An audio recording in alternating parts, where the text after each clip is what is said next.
Good afternoon, everybody.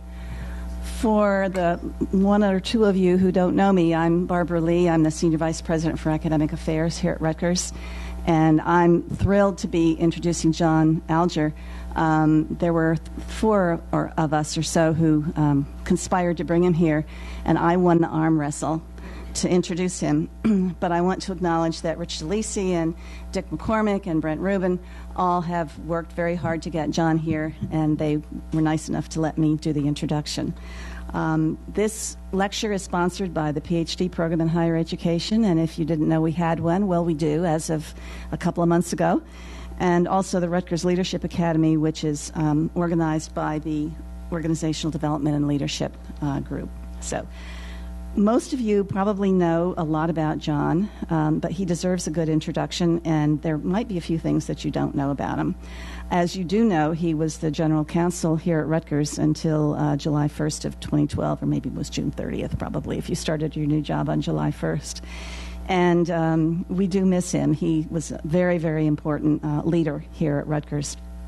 John actually began his career after college and law school in private practice, and then he moved to the office that we all adore, the Office for Civil Rights at the U.S. Department of Education.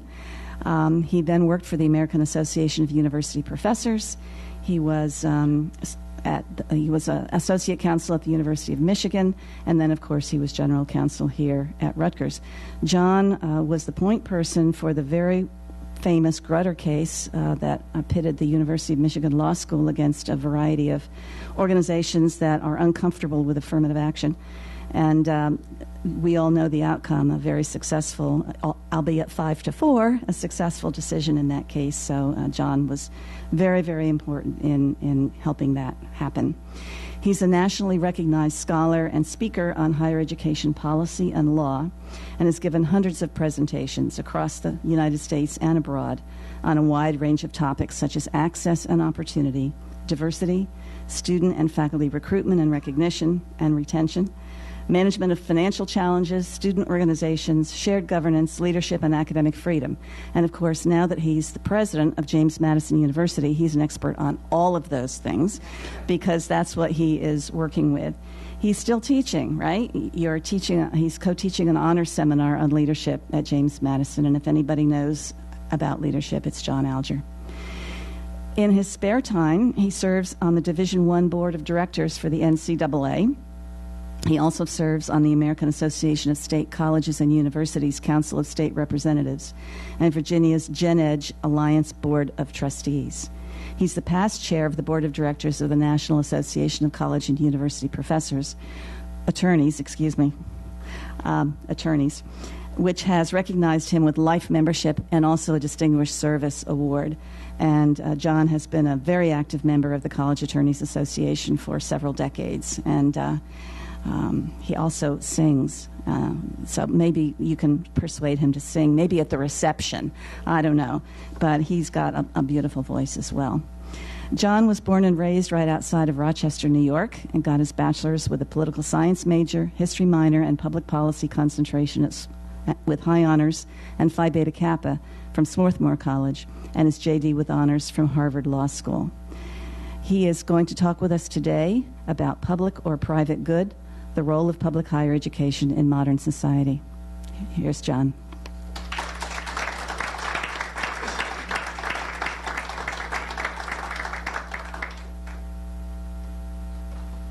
Good afternoon, everybody. It's great to be back, I have to say. This has just been a wonderful experience the last not quite 24 hours, and really a thrill for me to see how much has changed in just a few years. So it really is a great honor and a privilege for me, and I want to thank all of you who've been a part of this, Brent and Richard and Dick and Barbara, all of you, and all of you who are here taking the times out of your busy schedules to come together today. And I hope this is a topic that is meaningful for all of us. By the way, can you hear okay? I want to make sure they're trying to record, so they told me to speak with the, good. All right, I got the thumbs up from the sound booth, so that means they can hear. I do want to thank, by the way, the state of New Jersey for sending us our second largest contingent of students at James Madison University.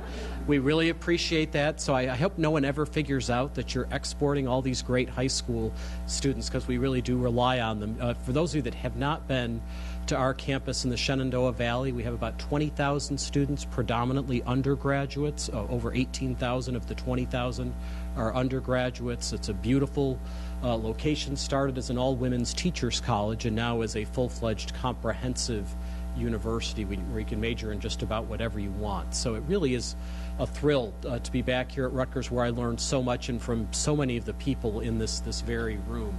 And I thought it would be fun to sort of reflect on some of these lessons learned in my own journey, and I think all of us are still lifelong learners. I hope that's something we talk about in higher education all the time, about our role in today's society. And specifically, I wanted to focus on public higher education, given, of course, Rutgers' history and status, as well as James Madison University. A lot of people don't think when they see a name like Rutgers or James Madison University that you're a public school at all, right? Because the names don't necessarily betray that immediately. But it is an important part of our identity and our mission, and I want to talk about what that means today and what it means for our society. And it's in the context, of course. Has anybody noticed we have a presidential election that's already underway over a year in advance?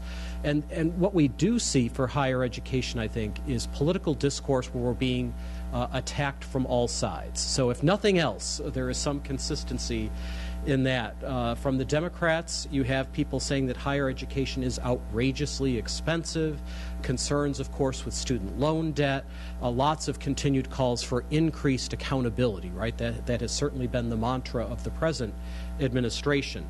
We went through an exercise recently that led to the college scorecard. How many of you are familiar with the college scorecard from the administration? So most of you.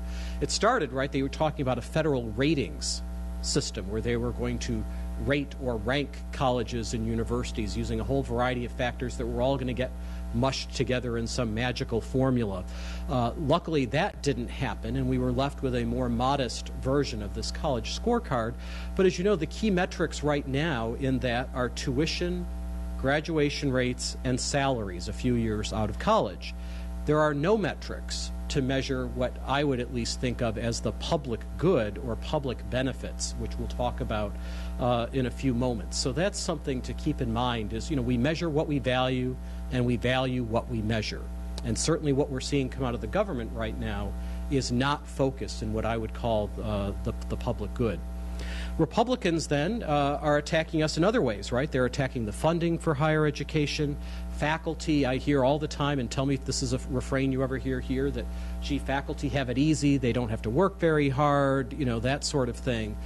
We have lots of questions that we have to face when I go to Richmond, and I know when some of you are in Trenton.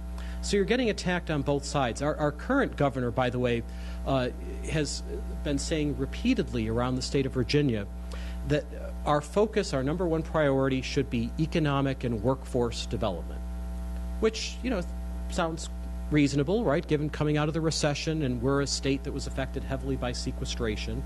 But when he talks about it, he always says 60% of the jobs going forward are going to require an associate's degree or less.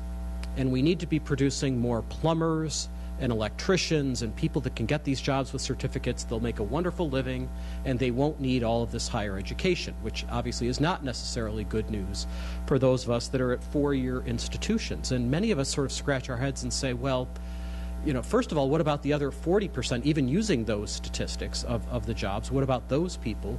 And what about the idea of being lifelong learners who are going to contribute to society beyond just their first job after they graduate? So it's an important conversation that we're having, but I can tell you it's been a challenging one as a president when you're facing that kind of rhetoric from both sides of the aisle that question the value and the value proposition for higher education today. And of course, we have some candidates that want to make it free. right? That sounds great. What do you think? It doesn't cost us anything to put on what we do, right? I have lots of questions about that when you think about the value of what we do and what would that look like, and if we ever wanted to make improvements, who would pay for it? So certainly a lot of unanswered questions, but higher education, there's no question, is in the crosshairs in this election cycle, and more broadly, when you think about the public discussion of higher education today, it focuses very heavily on student debt, on jobs, and on salaries. Not very much conversation about the public good or the public benefits of higher education. At a time when we are still, some of us were talking about this earlier, still considered the envy of the world in many respects with our system of higher education. So it's fascinating to me that we sometimes, to hear this rhetoric, you would think that the system was totally broken and was failing us. And yet, what we see, if any of you have traveled internationally, you know that many other countries are trying to emulate our system of higher education. So why is that? And how do we make the case, or should we be making the case, that higher education today is a public good as well as a private good to individuals? And if we think there is a public good, how do we articulate it, and how do we make that case more broadly in the political arena and, of course, in the general public? So my answer to that question is still evolving, and I continue to learn from talking to people like you. But there are a few thoughts that I want to share with you today on that front, starting with the fact that I think we have to acknowledge that public higher education does serve two purposes, that there is a private good to individual students. We hope, right, that they will graduate, that they will get good jobs. And so we need to certainly acknowledge that that is important. And when I talk to students and parents, that's the number one thing on many of their minds. By the way, often much more so on the parents' minds than the students' minds, I discover. You've probably seen that too. But we also know that we've got to broaden the conversation. And when I talk to our new orientation sessions, when our students and parents come, I always try to make the case that what they're going to do with this college of education, with this education in college, is much broader than getting a particular job. And if that's all that they're focused on, then we have not done our job successfully. So it's an important argument that we have to keep making, because people are hearing so many other things in the general public sphere. And I think these two missions, the private good to individuals and the greater public good, do go hand in hand and complement each other, but we have got to talk about how and why. And we need new allies and new partnerships to help us to make that case. And I'll share a few thoughts about that at the end, because I do think when people look at us, they think that we're very sometimes self-absorbed, right, that higher education is this isolated ivory tower, and that's a model that we have to overcome in order to make this case for the public good. If you start with our mission statements, they're pretty clear.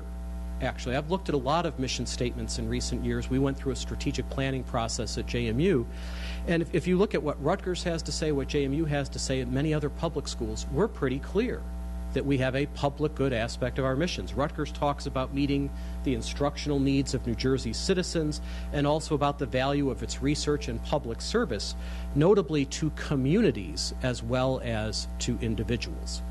At JMU, we talk about being a community that prepares educated and enlightened citizens who will lead productive and meaningful lives. And both of those words, productive and meaningful, are very important to us when we talk about our mission. So, starting with the private good side, how did we get into this situation and the rhetoric that we're facing today? Certainly we all know that the Great Recession had a big impact on all of us in higher ed. It made people very anxious about their economic futures, and we certainly have seen the impact of that. I think it does not help us to talk about the old model of an isolated ivory tower. How many of you, when you talk about the rest of the world, or have heard other people refer to the real world as basically everything outside of higher ed, right? Right? We say that all the time. I think that's actually a problem, because we are part of the real world. We're actually a very important part of the real world, and we're a very important part of our nation's economy. So I think we should think about, when we talk about higher education, the rhetoric that we use to say, well, somehow this is, you're sheltered from the real world, and then as soon as we release you, it's something completely different. that this notion of an isolated ivory tower, I think, doesn't help us when we're trying to make the case for higher education as a public good. Instead, the rhetoric that we're trying to use more and more at JMU and at many schools is to talk about being actively engaged with the world. So instead of the isolated ivory tower, it's actually the opposite, that colleges and universities have a very important role to play in society. And it's not just in preparing students for what happens after they graduate, but it's while they're here. So I think that's something that we really should be thinking about, is that concept of engagement and how that relates to the notion of a greater public good. So how do we do that? How do we articulate this principle of engagement and get away from this old model of a place where people are just sitting on the lawn smoking pipes in their tweed jackets and thinking great thoughts, right? Has anybody ever had a day like that here? I don't know. I can't say that that's what my life is like as a president. It's actually a pretty frenetic pace, as I know it is for many of you here. So there are three facets of engagement that we've talked about a lot at James Madison University in our strategic plan that I want to share with you. And I think that there are three facets that apply to all of us in public higher education in various ways. Each of our schools has to adopt it to their circumstances and missions, but I think all three of these are important. And the three are engaged learning, community engagement, and civic engagement. And I'll explain a little more, since we differentiate community and civic in ways some other schools just sort of intermingle those terms. So first, engaged learning. What does that mean? A lot of you, I know, have a lot of expertise in this subject. Someone like Barbara, the way she teaches, I've had the great honor of guest teaching in Barbara's class and of serving on panels with her. So I know that Barbara uses high impact learning practices where students aren't just listening to lectures, right? It's things like undergraduate research. Rutgers, of course, has the great Arresti program on that front, which I assume is still in existence, right? We have first-year seminars. The Byrne program, I assume, is still out there. Another great example of that. Experiential learning and internships, service learning, study abroad, teamwork and collaboration. These are all very active learning practices. So this model, people, and certainly we still have lectures, we all understand that, and sometimes that can be a very high impact practice if it's done well. But it's much, much more than that in terms of how we teach and how we engage with our students. And at public institutions, especially larger institutions, like a Rutgers and even JMU. By the way, it's always amusing to me when people come to JMU and they say, oh, this place is so big. You know, you've got 20,000 students. And I say, let me tell you what big looks like, right? At a place like Rutgers, it's so big and complex, and people complain about the traffic in Harrisonburg. Those of you that have been there, you realize how ridiculous that sounds when you come from here, right? But at public institutions especially, we have a challenge of this perception that students come in as numbers, right? That they're not individually valued, that they're not going to have an individualized experience. And I think that's something we really have to fight hard to overcome, even as we're educating a lot of people and trying to do it in an efficient way. One of the things that we know with these high impact practices is that employers actually really value the skill sets that we're developing when we use these practices. So we hear from Fortune 500 companies all the time. There was a group called Hart & Associates that did some recent research for the American Association of Colleges and Universities. Some of you may have seen that work.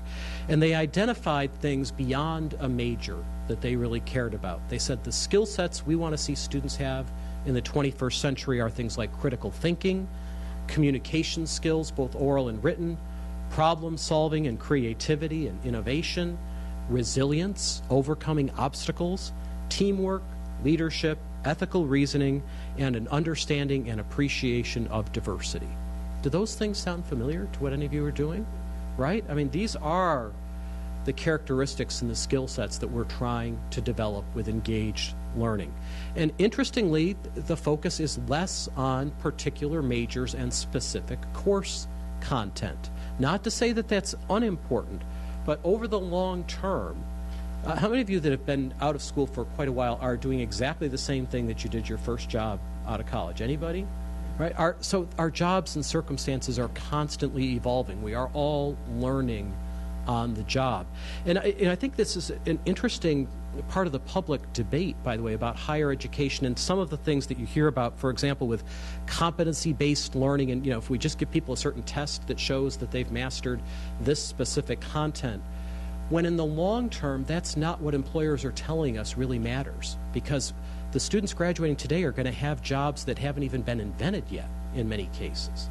So I think it does have some interesting implications. And for the traditional seat time notion, just saying that students have been someplace for 3 or 4 years, does that mean that they have necessarily learned something? So I think this focus on engaged learning really means that we have got to be very intentional about the experiences that we are creating for our students.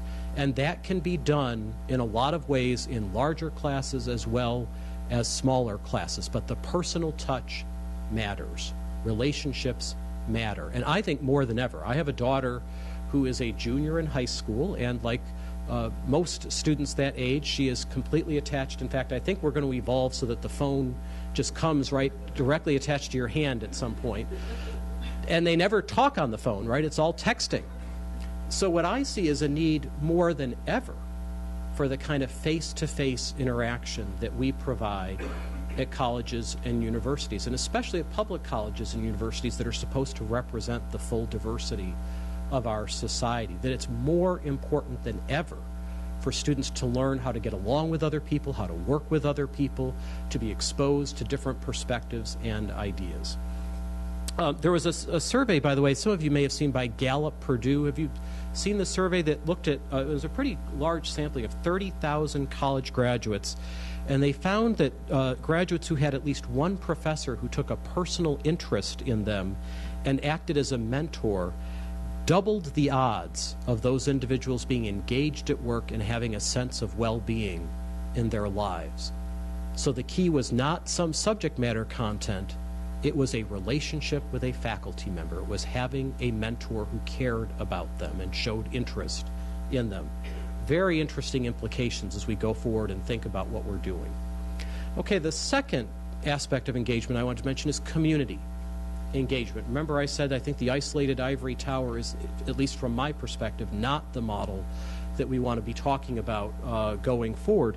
So what does that mean? It means that what we do actually is messy, that we have to get our hands dirty sometimes, that we have to engage with the communities all around us. By the way, that means at all levels, not just locally, although that's important, but it may be regionally, around the state, around the country, and around the world.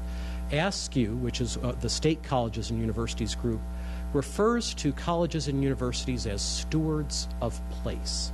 And I like that phrase, stewards of place, because it connotes something important, that where you are matters, that Rutgers history is inexplicably tied to the history and development of the communities in which it resides here in New Jersey, just as JMU is in the Shenandoah Valley. It means something. It makes a difference. And this is one of the reasons why, while I think online education has its place, I think technology can be useful, I, for one, do not believe for a moment that colleges and universities, as we know them, are going to disappear, because I think it's more important than ever that we have a role in our communities and make an impact, and that we have that face-to-face interaction, both with each other on campus and with community partners off campus. And that we address the big issues of our time. Rutgers has done a great job with this, certainly in all of the communities in which it's located. I know many of you have been personally involved and engaged with the communities around us. But this idea of being stewards of place is, I think, an important component of our mission. So we can't shy away from that. I mean, part of the idea of the isolated ivory tower was to say, well, we have to be able to think great thoughts in higher ed, right? We have to be able to imagine the world as it could be. And I think we do need to do that. But that's not inconsistent with actually seeing real-world problems and applying knowledge outside the classroom. And I think sometimes we've been rather afraid to embrace the concept of application of knowledge, and yet that's what we hear time and time again, whether it's from employers or the general public, that they want to be able to see that yes, it's great that you're developing knowledge, but how is it going to be applied to make a real impact in the world?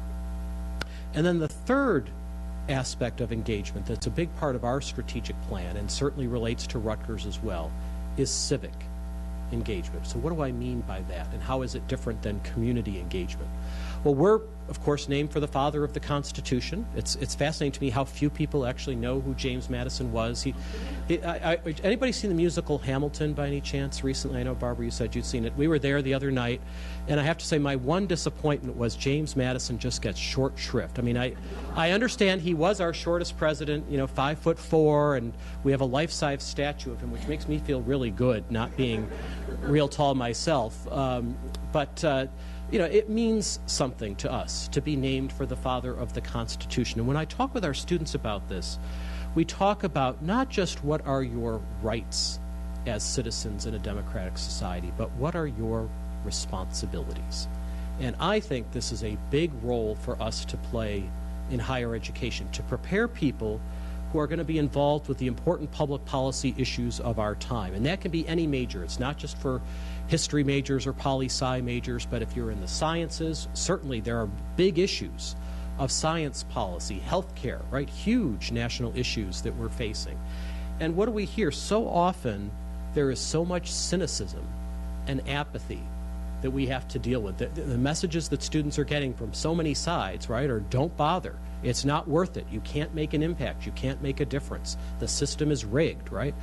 I think we have a very important responsibility with our students to help them to think beyond themselves and to think about how they can use their skills and their talents to make a difference in the world and to engage with this democratic society and the structures around them. In fact, I think it's critical. We, as Americans, I think we tend to take for granted that we will always have the same system of government, that it's completely stable, and yet when you look at world history from a broader lens, that is not necessarily true. We cannot just assume that this constitutional system that we have is going to be around forever if we don't work hard to embrace it, and each generation needs to be involved with that. Part of the key there, I think, is for us to model civil discourse. Now, this is something I have to say in Virginia we take quite seriously. They really talk about Southern gentility and civility in Virginia, and we say, there are so many bad role models out there. If you turn on the TV, people yelling and screaming at each other, and that's what counts as a debate, right? Calling each other stupid. Have you ever heard that on national television? Well, civil discourse doesn't mean that there won't be sharp disagreements, that there won't be, strong differences of opinion and perspectives that are expressed. That's a good thing. That's what higher ed is all about. But you can do it civilly and respectfully. Barbara mentioned earlier the National Association of College and University Attorneys. And I served on that board. Barbara's been very active in that group.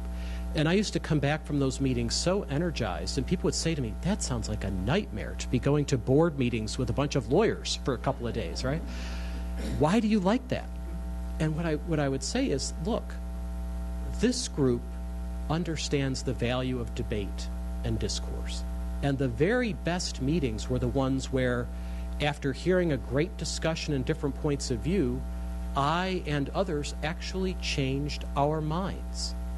Imagine a member of Congress getting up and saying, that was a great debate. I have now changed my mind and changed my position. It's almost unheard of, right, in today's society. But that's something that we have got to take more control of and to work with our students on to understand why that is so valuable. And along those same lines, something that we've talked about a lot at JMU with our students is that we cannot be afraid at a public university to talk about issues like values and ethics. That doesn't mean imposing a set of values on our students, but at least being able to talk about those issues. So we have a program at JMU called the Madison Collaborative Ethical Reasoning in Action, which all the freshmen get in their orientation, and it's now infused throughout the curriculum. And the way this works is we don't tell the students what the answers are to difficult problems or situations, but we talk to them about what questions they should ask themselves in their personal and professional and civic lives when they are making decisions and choices that impact the people in the world around them. And it's actually been a really interesting conversation. In fact, the model that they have as freshmen is based on Hurricane Sandy. And they're put in the position of being government officials who have to make decisions about where to deploy limited resources.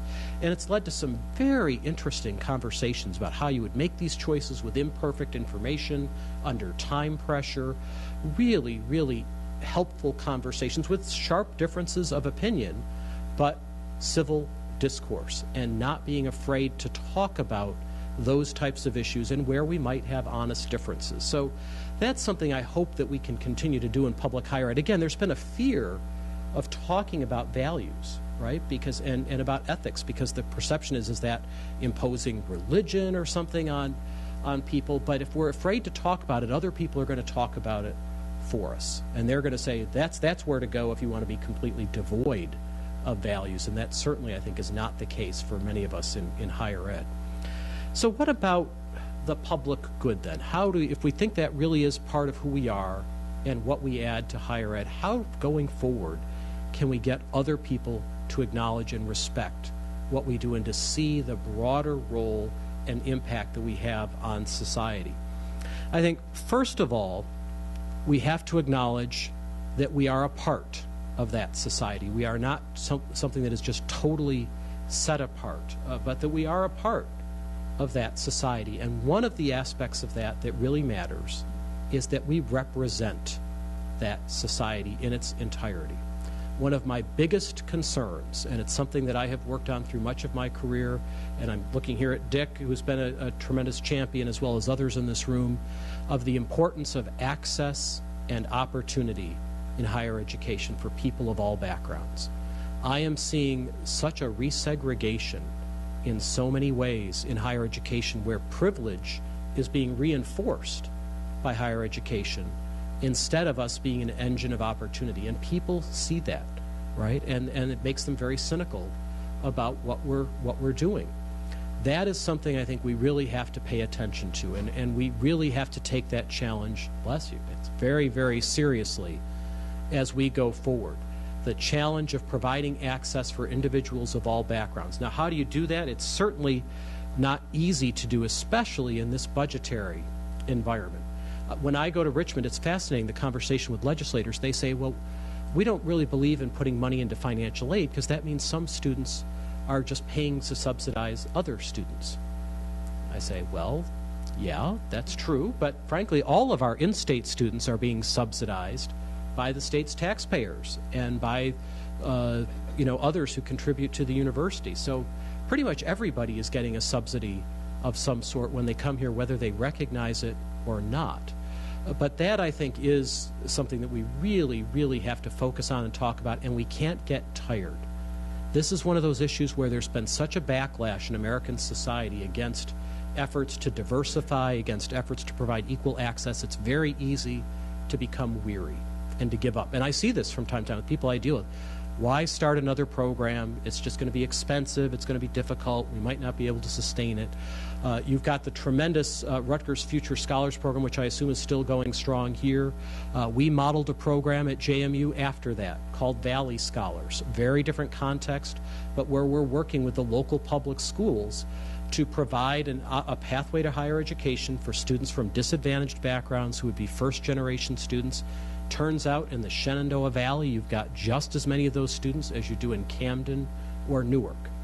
They might look different. They come from a variety of different backgrounds, but some of the same economic and social challenges persist. And instead of saying that's up to somebody else to do, we need to be joining partners with the K-12 schools and with others to provide that pathway and to provide that access. So that, to me, is one of the most important challenges that we have going forward. And by the way, the Supreme Court, Barbara mentioned the Michigan cases that went to the court in 2003. Here we are yet again with the Supreme Court looking at this issue. The Fisher case, if you know that, out of University of Texas. More challenges to these attempts to provide access and diversity in higher education. Yet another opportunity where we need to stand up and to talk about why this is important, by the way, for all of our students, that all of our students benefit when they have a diverse educational environment. Everybody has a lot to contribute, and everybody has a lot to learn. And that's how we're preparing students for a global economy and for a diverse democracy. So it's critical that we continue to make that argument in the face of a lot of significant challenges. And then finally, one other thing I would say about the public good argument is that we cannot be afraid of talking about assessment and accountability. I know we don't like it sometimes. We hear people try to impose corporate models on us, and that's not what I'm suggesting here. But it's not going to go away. Administrations, whether they're Republican or Democrat alike, are going to be talking about assessment and accountability and proving what value you're adding to society. What is that public good? So we have got to do a better job of trying to assess and show that we really are contributing to society in meaningful ways. And that's not just salary data, right? That's I think, by far from the most important data point. But we're looking at JMU at things like community and civic engagement and trying to come up with meaningful measures that may not look like business metrics, but meaningful ways, and longitudinal studies with our alumni to show how they're contributing as volunteers and participating in different nonprofit organizations. So assessment and accountability is something that we have to embrace and turn it around and say, we're going to measure what we value and value what we measure, and it's a lot broader than that college scorecard. And finally, the unlikely allies. The K-12 schools are the first one that I would point to. One of the biggest frustrations I have in Virginia, and you see it in many states, is you would think that we had two completely different universes, the K-12 schools and higher ed, that have nothing to do with one another. And actually they're pitted against each other sometimes in the budget process. You've probably seen that too here. That has got to change. You know, you go to other countries and they talk about their educational system, period. It's not these two distinct, disjointed models, but it's a continuum, right, from PK to 12 all the way through higher ed and beyond. So how do we bridge that gap? I think we need to be talking more to our K-12 counterparts, and that's something we've tried to do recently in Virginia, is just convene the college presidents with leaders from the K-12 sector to talk about the challenges we have in common, to learn about how we can help each other out. And I think that they can be advocates and allies if we start to treat them that way and try to find ways to work together. And then the employers, on the other hand, you know, they keep telling us when you actually do these surveys that they value the very skill sets that we're producing. So we need to show them that in fact that's what we're doing and get them to be our spokespersons in Richmond and Washington and Trenton to say that we need a strong system of higher education, not just for economic development, but by the way, that public good goes to more people paying taxes, fewer people on welfare, it lowers crime rates, it makes families more stable, right? The public good of higher education is so much more, and it's about producing citizens who are going to want to tackle the big problems in society. So I think it's really important for us going forward not just to try to make this case on our own. We need those allies, and it's at a time when our challenges are bigger than ever. How many of you have been to colleges or universities overseas? Quite a few of you, I'd imagine. So you know that the international competition is increasing. We cannot just rest on our laurels and take for granted that we have the best system in the world. I was in China last summer, and a couple of the officials we met with were quite direct. They said, we are trying to mimic what the United States did after World War II, when you built up your higher ed system and improved access, and do it better. We are trying to outcompete you and basically beat you at your own game, because we see that you're now disinvesting in public higher education. We're going to do it better. And it's not just China, it's India. It's certainly countries in the Middle East and other parts of the world that have realized that higher education is the gateway to opportunity in the 21st century, and that people are going to need these skill sets to be successful. We have got to pay attention to that going forward. I keep waiting for sort of a Sputnik moment when we'll wake up and realize how important this is as a society, and to make that case for this long-term investment. I mentioned James Madison earlier, and he was actually a big believer. One of the reasons he's one of my favorite founding fathers is not just because the university is named for him, but it's also because he was a big believer in education. And one of his quotes, which I would like to believe is true, is that knowledge will forever govern ignorance. He was a big believer that you needed knowledgeable and educated citizens for a democratic society to flourish. And he actually, among others, proposed a national university at one point to try to make that happen. So if people are talking about our founding fathers and trying to get back to what the Constitution really means, a big part of it relied on education that would produce engaged citizens. Not passive, apathetic citizens, but engaged citizens. That is the fight that we face today. That's what we've got to get back to. And I think when we talk about the public good, at every turn, we need to tie what we do to the long-term health of our democratic society.